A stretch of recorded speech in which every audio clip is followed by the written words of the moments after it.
Mr. Speaker, I rise today in strong support of the Preventing Greater Uncertainty in Labor Management Relations Act and yield myself such time as I may consume. Gentleman is recognized.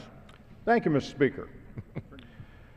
America's workplaces are facing significant challenges. Consumer demand remains weak, threats of new regulations and higher taxes continue, and a looming debt crisis threatens the growth and prosperity our nation is working so hard to attain.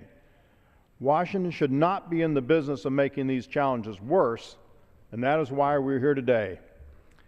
Many Americans may not even know a federal labor board exists, let alone the role it plays in their everyday lives. Despite its obscurity, the authority of the National Labor Relations Board governs virtually every private business across the country.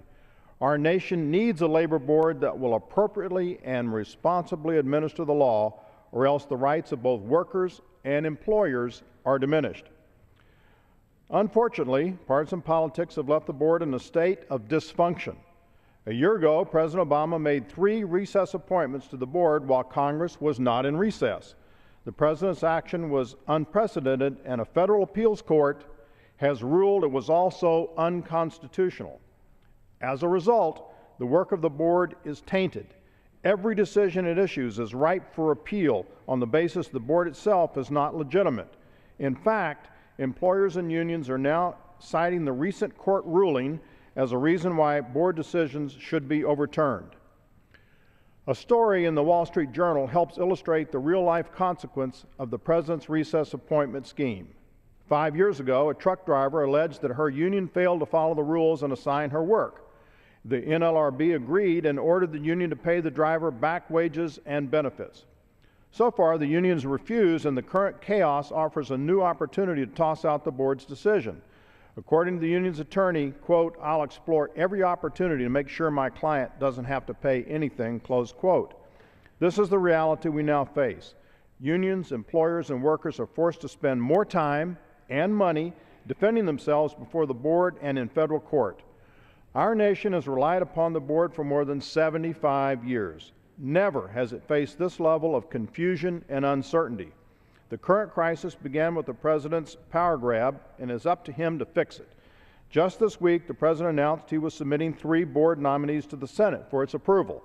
This is certainly welcome news and long overdue. However, it does nothing to mitigate the chaos surrounding the NLRB. Roughly 600 board decisions are constitutionally suspect, and that number continues to grow. The legislation before us today simply tells the board to stop exacerbating a problem that is already wreaking havoc across the country. H.R. 1120 prevents the board from taking action that requires a quorum until one of 3 events occur. The Supreme Court rules on the constitutionality of the appointments, a board quorum is constitutionally confirmed, or the terms of the so-called appointees retire. The bill does not, I repeat, does not stop the NLRB from overseeing union elections or processing claims of wrongdoing. The narrow scope of the bill is directed at the board and only the board. The Preventing Greater Uncertainty in Labor Management Relations Act is an appropriate congressional response to an unprecedented situation.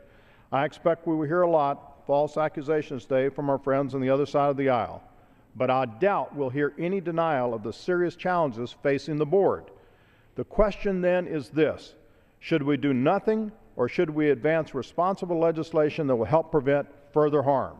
I urge my colleagues to support the bill, and I reserve the balance of my time.